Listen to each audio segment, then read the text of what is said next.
All right, guys, thanks for coming. Appreciate it. I'm Josh Dyson, at Classical School of Wichita, Kansas. I'm Director of Operations. It's my 4th year to be there. One of the things I wanted to do was give a little shout out to my friend Dan Snyder here. So as in the process of invention and working through these talks, Dan has an awesome website called the Classical Commonplace, classicalcommonplace.com. So if you go to the website right here beneath my screen right now, can I do that? Then you go to the link. It's right here. We'll put the link there. Working on it? All right, we'll get that later. Classicalcommonplace.com is an amazing site. Anything you need for rhetoric and then beyond. It's unbelievable what he's put together. There, I know when I search 5 common topics, it's one of the first 3 on Google that comes up. So this is Dan right here. Check out his website. It's an incredible piece. You ever heard of this idea of imagining your audience naked? This is something that I've heard for a while. Have you heard of this concept? I've never done this, and I'm not doing it now. So I just want to put you at ease with that. And I don't actually really know what the point of it is. It actually seems really distracting if you're trying to talk and that going on. But it seems to me that at the very least, they always say that you imagine your audience naked, but shouldn't that also be reciprocated? Does that mean the audience would imagine the speaker naked? That's a little too close for comfort, right? Not everybody feels uncomfortable. It's interesting in this idea that we look at of nakedness, right? It was actually a really common idea in the classical world. Right? It's said, and this seems to be a disputed idea of exactly if this really happened or not, but in the Greek city-states, whenever a person would want to be a candidate for a position or a role, that they would appear naked before the others, before they were voted in. And the idea, of course, being that they were exposing who they are. There's nothing to hide. It's all right there. Right? If you've ever gone to battle for Sparta or for Athens, and you've taken an arrow or you've been stabbed, it'll all be proven right by your body. You bear the marks on your body. Of course, the Greeks are famous for the idea of the Olympics being done in the nude. Gymnastics, wrestling happened in the nude. Plato and the Republic advocated that the gymnastics should be co-ed and also should be done naked. Right? There's this obsession in the Greek world with nakedness. I think we have maybe a similar idea that sometimes you'll hear people talk about open kimono. You ever heard that when somebody says, we go open kimono? And the idea of it seems to be that you're opening yourself up and being vulnerable, or you're being raw or authentic with other people. And while we see this idea throughout the gymnastic and the physical activities in the Greek world, it's really in the dialectic that you see the importance of nakedness. The goal of the dialectic is really to get to the point where we are exposed to one another, or that we show up with who we actually are and all of our wounds and flaws and whatever it may be. This is essential as we look at what true friendship can be. Are we willing to go to that place? In the 12th century, Bernard of Clairvaux wrote a short book called On Loving God. It's an incredible book on a celebration of God's love. He has what he calls the nobler gifts. What are they nobler than? They're nobler than the chief gifts. The chief gifts are bread, sun, and air, which are the bare necessities of life. The nobler gifts are dignity, knowledge, and virtue. So I have those there on your notes. Dignity, knowledge, and virtue. He has a little bit different understanding maybe than how we would define these words. So here are his operational definitions, and this is how I want it to function. It can be a little bit confusing, especially maybe with virtue that is understood differently in the classical world. But dignity refers to the free will and domination over animals. So people have the gift of dignity. The gift of knowledge refers to the recognition of that dignity and seeing that it is not from ourselves. So the true source of the dignity is God our Maker. And then virtue refers to seeking after the Maker and adhering to Him. As we look into the purposes of friendship in the classical world, I'll present these three gifts as a rubric for understanding the kinds of friendship. As we consider friendship, according to Aristotle, Plato, and Augustine, we'll take this rubric and we're going to see that dignity is going to relate to Aristotle's understanding of friendship, knowledge going to relate to Plato's understanding of friendship, and Augustine will be to virtue and his understanding of friendship. Have you ever noticed that in the church we don't talk about friendship very much? So I did a Google search to try to find, what are the places that we see friendship talked about. And one of the areas that probably comes closest to friendship is things like small groups, or cell groups that are done in church. So I went to a website, it's called communicatejesus.com. I don't know anything about the site, but they have a little link there, 16 names for church midweek groups. Right? Ironically, there are 17 listed. I don't know what to make of that. Here they are. Number 1, groups, city groups, life groups, small groups, redemption communities, home groups, cell groups, fusion groups, life change groups, family groups, connect groups, community groups, growth groups, Bible study groups, pastorates, missional communities, and fight clubs. Those are your options if you want to go to church and be part of a small group. Right? Probably a lot of us are part of groups that go by those names. But what's interesting is what's missing from that list. None have anything to do with friendship. Why is friendship on hard times in the church? We like all these other names. But there's something about friendship that we might have a little bit of an issue with. Perhaps it's been watered down too much by things like social media. I think there's a lot of reasons for that. But anyways, when we look at friendship, Aristotle is the place we go to come up with the basic 3 understandings of friendship. This is maybe the ones you're familiar with. The 3 kinds of friendship, according to Aristotle, are friendship of utility, friendship of pleasure, and friendship of goodness. Utility is essentially a business relationship. So I give you something, you give me something back.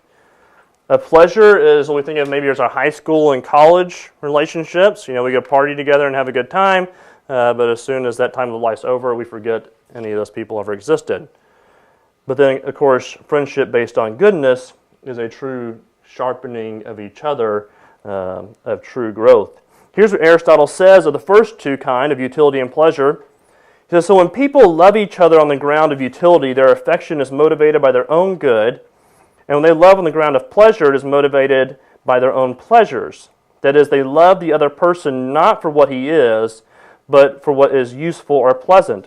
Consequently, such friendships are easily dissolved if the parties do not continue to show the same kind of qualities. Because if they cease to be pleasing or useful, the friendship comes to an end. This becomes part of our self-examination, right? As we look at our friends, is this what our friendships primarily are? Is it a give and take thing? I give you this, you give me this back. Is it just I love being around that person because they make me laugh or I feel good when I'm around them? I get pleasure? Or is there something deeper to those?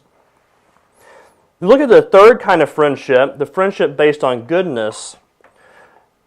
A common idea you see in the ancient world is to think of a close friend as a second self. And I have on your sheet there, the bottom half, these quotes here. The first, Aristotle says, "The good man feels toward his friend as he feels toward himself, because his friend is a second self to him. Interesting passage in Deuteronomy. In Deuteronomy 13, verse 6, it says, "If your brother, the son of your mother, or your son or daughter, or the wife you embrace, or your friend who is as your soul." It's an interesting way of putting that, as your soul. Jonathan and David is probably the most famous of friendships in the Old Testament. It says, "As soon as he had finished speaking to Saul, the soul of Jonathan was knit to the soul of David, and Jonathan loved him as his own soul. And Saul took him that day and would not let him return to his father's house. Then Jonathan made a covenant with David because he loved him as his own soul." What does our culture say about this relationship? It has to be homosexual. Right? They cannot conceive of two men having a friendship on this level. That's not romantic. I would dare say that in the church, if we read this and didn't know it was in the Scripture, we might feel the same way. Right? We know that's the wrong answer, though. It makes us a little uncomfortable, some of this language. Augustine, upon the death of his friend, says, "I was even more surprised that when he was dead, I was still alive, for he was my other self. Someone has well said of his friend, he was half my soul. I had felt that my soul and his soul were one soul and two bodies, and my life was to me a horror. I did not wish to live with only half myself, and perhaps the reason why I so feared death was that then the whole of my much-loved friend would have died." These are amazing comments that they're making about their friends, right? This unity of being. So you look at what marks this third kind of friendship. It's that above all else, this friendship is based on goodness. So as Aristotle says, only the friendship of those who are good and similar in their goodness is perfect, and those who desire the good of their friends for their friend's sake that are most truly friends, because each loves the other for what he is and not for any incidental quality. And he continues a few pages later, this is the Nicomachean Ethics. "It is persons of low character that are friends on the grounds of pleasure or utility, this being the similarity between them, while the good are friends for each other's sake, because their bond is goodness. These latter," so those of pleasure or utility, "are friends in the unqualified sense. The others are friends only incidentally."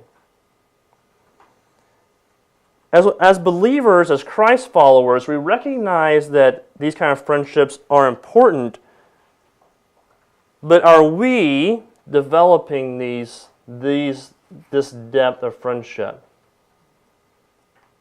And then we can think in our schools, right? Are students developing these depths of friendship?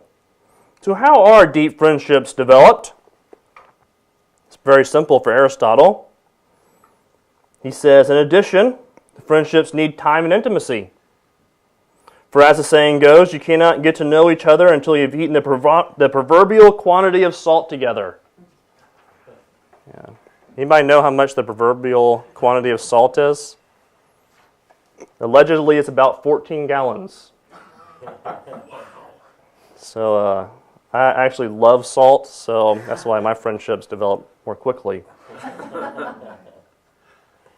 Pretty simple. Time and intimacy. You just can't get away those things. 14 pounds of salt, right, that we've taken in together. That means a lot of eating together. Right, a lot of time together. Another important caveat that Aristotle is that these friendships must be limited in number. He says probably then it is as well to aim at having not as many friends as possible, but only as many as are enough to form an intimate circle. He continues, but it is not possible to have many friends whom we love for their own sake and for their goodness. We must be content to find a few of this quality. Right? So we can't expect ourselves our students to have these kind of relationships with everyone in their class. Right? That's not what we're talking about. That's not what our expectation is. 16 kids together are not going to have this depth of relationships. It's unrealistic to expect that. This is something to think about in the church also. If our small groups are 12, 15, 20 people, is it really getting to that level of friendship, right? It still has to break down further to smaller groups. What hinders these relationships? Aristotle says, besides, one has to get to know a man thoroughly and become intimate with him, which is extremely difficult. I think this is something that we all know. It is not easy to develop these friendships. I think the chief offender for us is busyness. The other day at church, we're doing that whole, shake somebody's hand during the middle of the worship service thing, which I'd like to do away with if you're watching this.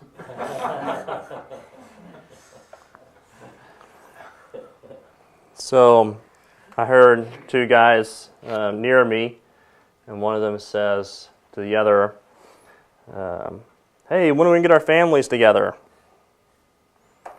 And the other responds, life is so busy. Said, that's just life. He said, I can't do anything about that. And that was a sad thing for me to hear, that he thought that he was a victim, that he was this innocent bystander that could do nothing about how busy his life had become with all his kids' activities and all the things he was involved in, etc. Because the reality is we can do something about it. It saddens me to see that many of us, even in the classical education movement, use this excuse just as much as anyone. We have bought into the American lie that we don't have time, even though somehow we find plenty of time to stay up to date with This Is Us, or our social media accounts, or Trump's latest faux pas. As Americans, unlike the ancients, we view friendship as optional. It's nice to have when you can. It's an add-on. The ancients, though, viewed it as essential and necessary for the virtuous life. If that's what our end goal is as classical educators, virtue, we should take that very seriously. Augustine says, in this world, two things are essential: life and friendship. So both should be highly prized. We must not undervalue them. Life and friendship are nature's gifts. God created us that we might exist and live. This is life. But if we are not to remain solitary, there must be friendship. The other thing, of course, that hinders our friendships is fear and shame. All right, how do we see fear hinder relationships? We hide ourselves. How do we see shame hinder relationships? We cover ourselves. Of course, this comes from Genesis 3, the fall in the Garden of Eden. As a result of their sin, they experience fear and shame for the first time. And they hide from God. And they try and cover themselves with their fig leaves. So it becomes very interesting to consider that the Greeks sought to get back to a state of nakedness. To return back to a state without shame. Imagine your Socratic discussions in class, your Harkness discussions, if there is no fear or shame.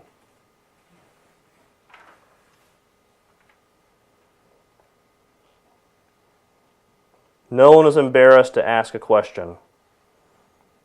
No one's embarrassed to take a risk. We all know what the enemies of these conversations are. Mockery, the snickers and laughter, the sneers, the whispers, the looks. These are things that we probably all sat around these circles and seen and wished there was more we could do about them, right? As we watch one kid shut down because of something that's happening in the conversation. Or sometimes you know something's happening and you just can't figure out what it is. But for whatever reason, the kids are not showing up. What are you doing in your classroom to eliminate the inappropriate manifestations of these in your classroom?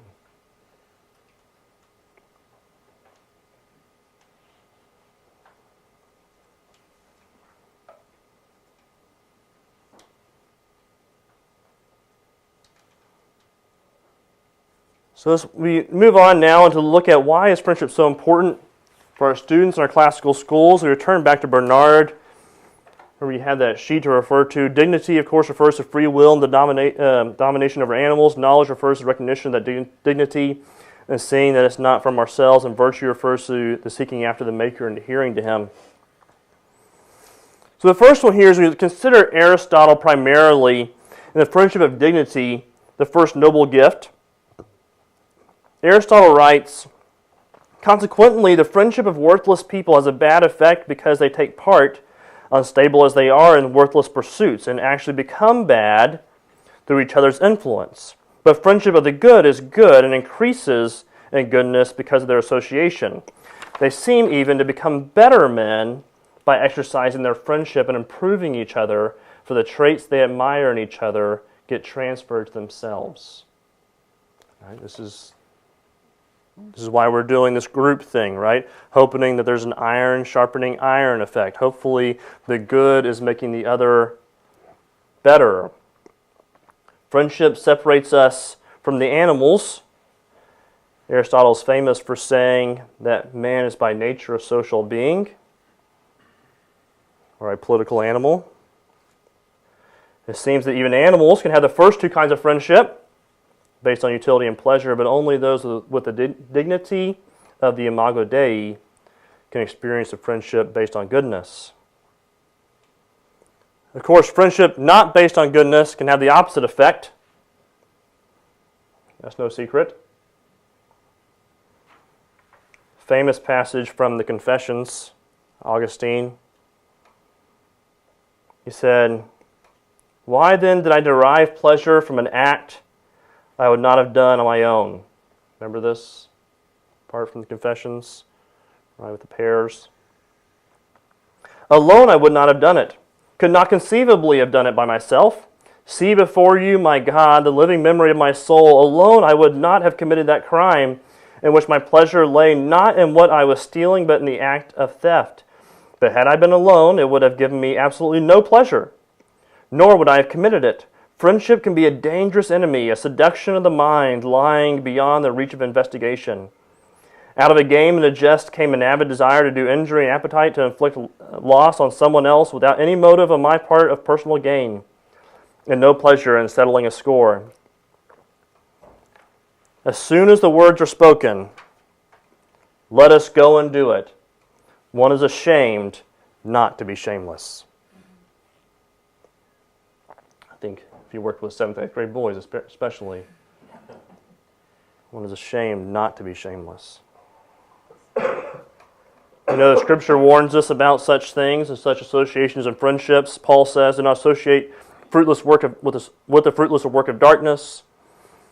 He also says, "Do not be wrongly matched with unbelievers."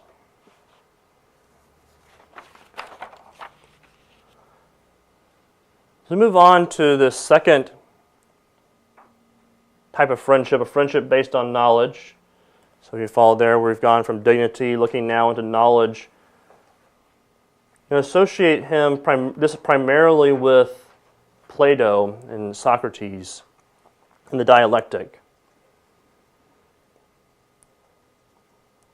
So for knowledge, again, it's the recognition that the dignity we're just talking about is not from ourselves. That has been given to us from something else. So we see this as the purpose of the dialectic is to peel back layers to get back to the origin of things as they are. For Plato and Socrates, this meant getting back to the forms, right, to see above the line, if you remember the famous line analogy from the Republic. We're talking about nakedness a few times, right? Here's where we see this ability to be open to receive and to give without fear and shame. And this is probably best seen in the Symposium, Plato's Symposium. Who's read the Symposium? Excellent. So, I don't want to recommend the book. It's amazing in its own way. It's also highly disturbing. Yeah,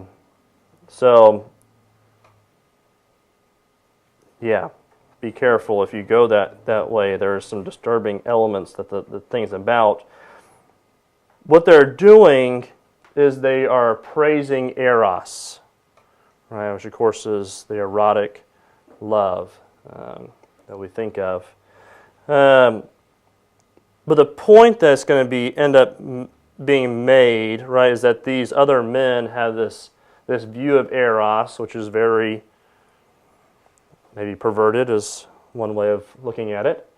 And Socrates is going to show that eros actually leads us to something much higher and much greater, to the good itself.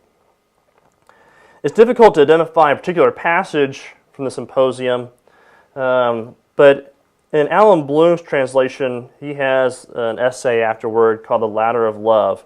So I'm going to actually quote Bloom to help us understand Socrates in the Symposium. So imagine they're having this dialogue. Okay, there's I think 6 or 7 of them here at this gathering, this party, discussing eros. Bloom says, among the participants, there's an atmosphere of perfect equality and a kind of democratic trust in one another. Their speech is both frank and exquisite. There is no aristocratic formalism and no democratic vulgarity. They speak openly about eros, both taking it seriously and laughing about it. They know one another well and can ridicule one another delicately without offense. They are clearly having fun without any opposition between edifying talk and enjoying oneself. There is nothing of the atmosphere where somebody clinks on his glass at the table and says, "Let's talk about serious things." This is an utterly civilized entertainment of men who can drink and make love, but who also can both rhyme and reason. There are no constraints of tradition or moralism. It is an association of friends, the substance of whose relations is speech. It would be very difficult to find another historical situation so favorable to this playful but philosophic friendship. And that's the great value of reading a Symposium. And if you can take it on that level, to see these men were friends. Adamantly, dare say violently, disagreed with one another, especially because one of them is Aristophanes, who in some ways Socrates would credit with being the reason he gets killed. But their candidness that they have with one another and ability to speak freely is an amazing thing. Of course, the word symposium literally means drink together. All right, so of course, this wasn't the craziest party. The craziest party was the night before in the Symposium. So Socrates waits till the next not-so-crazy party to come to. But Bloom makes an interesting comment about the consumption of alcohol at the gathering. He says, the evolution of the word symposium from this Greek association with its drunken revelers telling one another what they care about most to the symposiums of sober modern scholars with their scientific detachment is most instructive. Right, we see such radical differences between these men who are having a great time being together, talking about these deep things while making jokes at the same time, to now what we consider the serious conversations are very stoic, right? And everybody is very scientific in how they present things, and everything has to follow a certain format. We've come a long ways.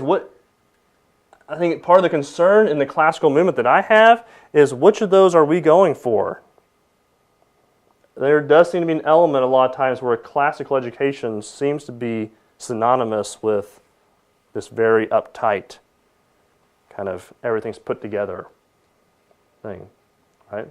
Not saying that's the way things are, but that can be an association that people have. Or are we encouraging them to be part of conversations with friends where they can open up and be themselves? So it's interesting as Socrates, though Socrates was drinking, Alcibiades says, no human being has ever seen Socrates drunk. So all these men, yet Socrates, while he is still participating, he maintains his sober state of mind. Despite our views on alcohol, I think it is worth considering what is holding us back from opening ourselves up. Lack of alcohol. Yes. No. You edit this, right? Oh, yeah. Good. Despite what our views are, and I'm sure there's differing views in this room, I think it's worth considering what's holding us from opening ourselves up. What's holding us back? If we will not consume the eau de vie, we should all heed the counsel of the Song of Songs to be drunk on love and to consume the true water of life, the gospel that frees us to show up without fear and shame. Is that the effect that our education, our gospel-centered education, is having on kids, where they are free, are being more free, right, to be themselves, or are they actually hiding more so that others don't find out what's really happening? Lastly, the friendship of virtue. Augustine, what time does this end? 12 o'clock. 12? Perfect. Well, thank you. Remember, virtue is that which is relationship with God Himself. This is why Aristotle and Plato can't be in this realm. Right? They can get to a certain place, but they can't actually take us to Christ. Right? This reminds us of Dante's Inferno. Virgil's only able to get Dante to a certain place. He can't take him all the way. So look at it, friendship pointing, our friendships point to friendship with God. As Augustine is reflecting on this friend dying again, he says, "You took the man from this life when our friendship had scarcely completed a year. It had been sweet to me beyond all the sweetness of life that I'd experienced. My eyes looked everywhere for him, and he was not there. I hated everything because they did not have him.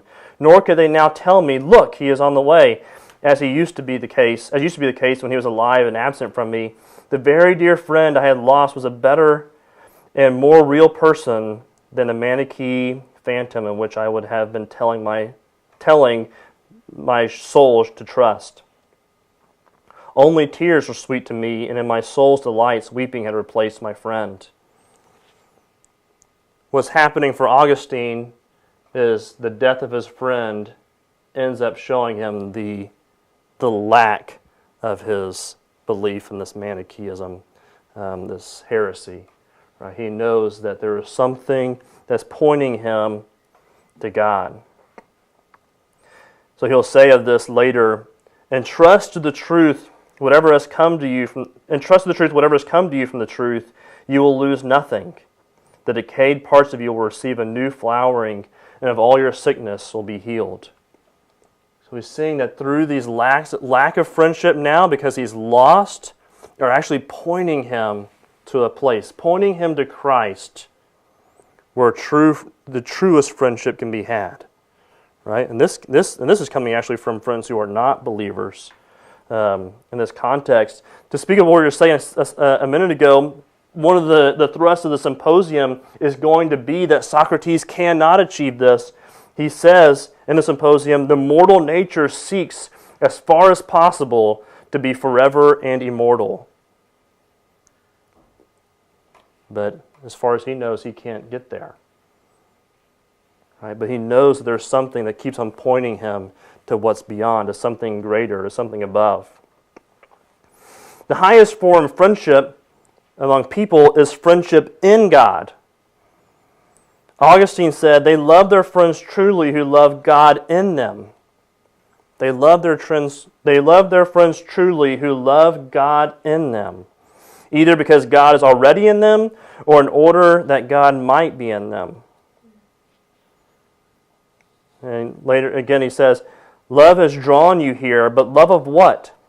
If of me, this too is good, for I desire to be loved by you, but not for myself. Since therefore I love you in Christ, do you in return love me in Christ, and let our love for each other sigh and groan to God.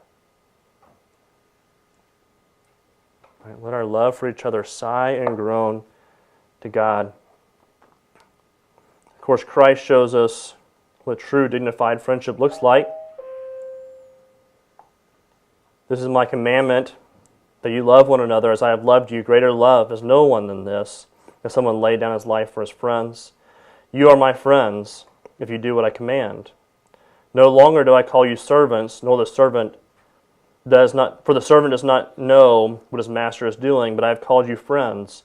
For all that I have heard from my Father I have made known to you. So we see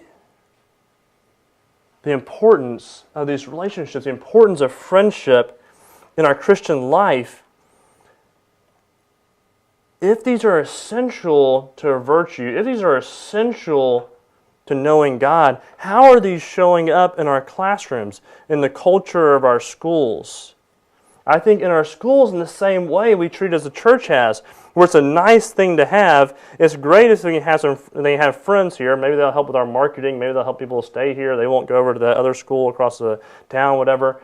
But I don't know if we've really grasped that friendship is at the heart of education. Is at the heart of virtue formation. So a few practical things to consider before we finish here of the how. First is to model it. No student is greater than his master.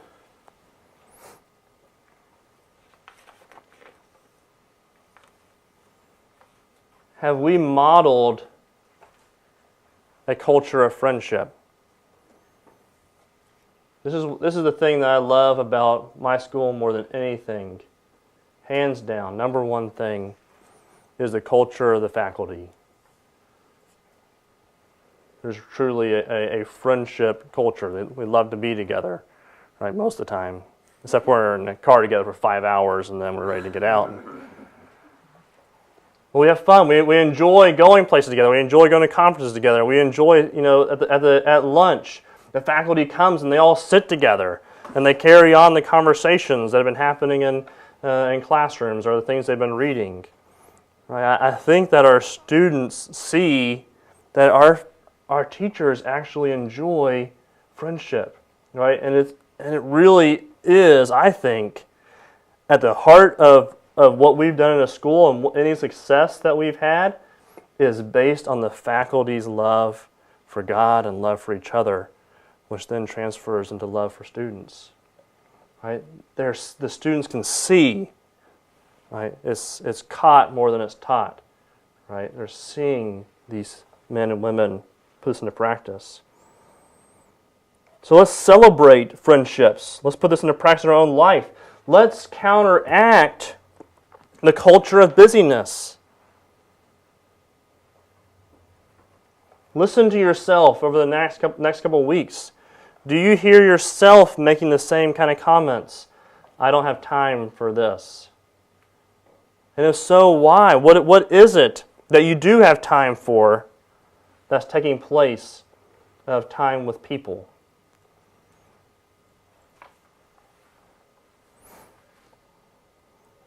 Another thing is for us to look at ways to cultivate this in our classes. We're in the process, couple-year process now, of trying to get a house system up and going. It's not easy. It's not. But I think these are directions of things we can do to try to create structures that put kids in contact, right? Of having fun together, doing games together, having team events they're doing together. We don't do it perfectly at all. We have a long way to go.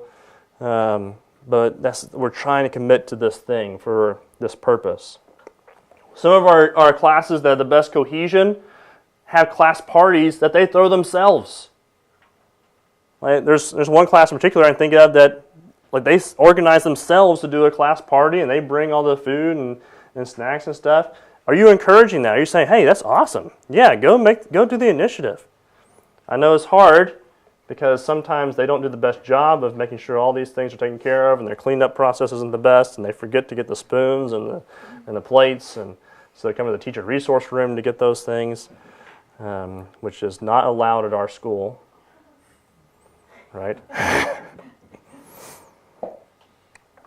Things like retreats, I think, are great things. We've started doing beginning of the year retreat to build some of these things. I think we could do better. I'm sure some of you guys probably do some really great stuff. Maybe you go somewhere. Maybe you do overnight things. One of the best things we've done is actually probably our trips. So in 9th to 12th grade, we go on a trip every year. We go to the East Coast. We're going to Boston, Washington, D.C., New York. So on those 5-night trips, there's cohesion that's built, not only among students, but with faculty and students together. Sports, of course, are an incredible outlet for this. There's the danger of sports, probably more than any of this, to take our time away. I think there has to be some kind of, we need to be careful on that. But there is something very valuable about them if we can use them properly. Other competitive teams, right? Whether it's robotics, debate, mock trial, those kind of things to help build unity as well.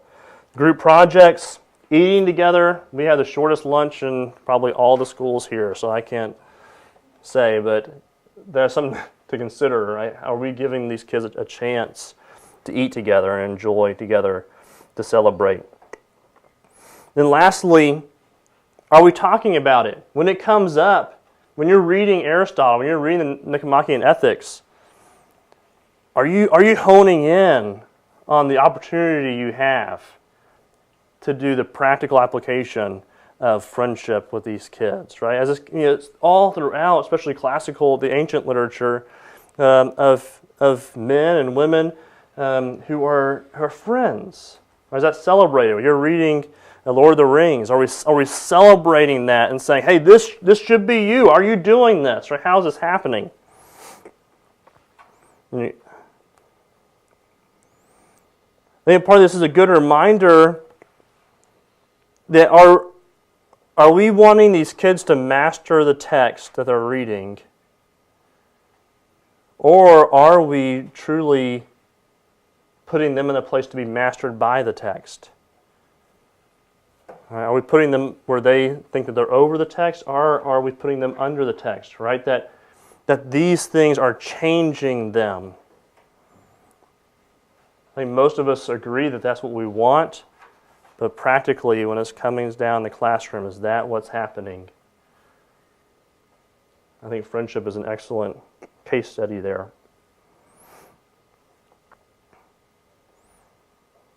In your classroom, banish embarrassing others, shaming others, mocking others.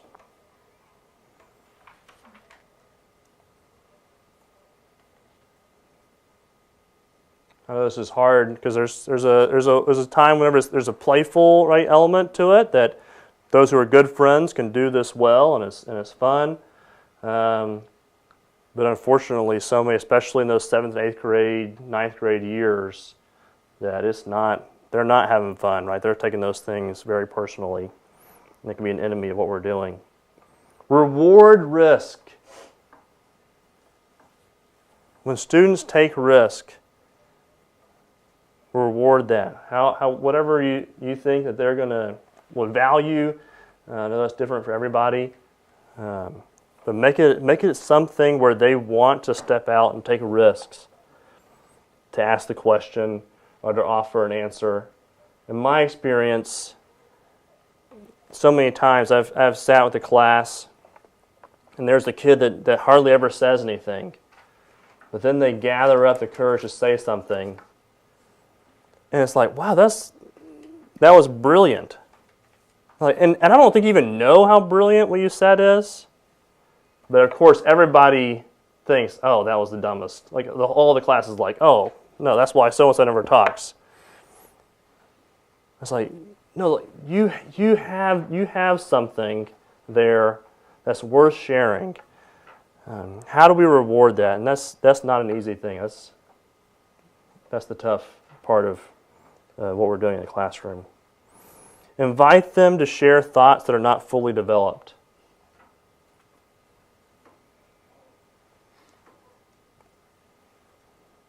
And that's part of the dialectic. Is we've been talking on our ride up here. A lot of the conversation was the difference between wanting to be right and seeking the truth. And students want to be right more often than anything. So they want to make sure that the answer they give is going to be the right answer. When probably it would be better if they would go ahead and put out something that gives the opportunity to talk about it. That also means that we have to lead by example there. Cool. Thank you for your time, guys. Any questions before we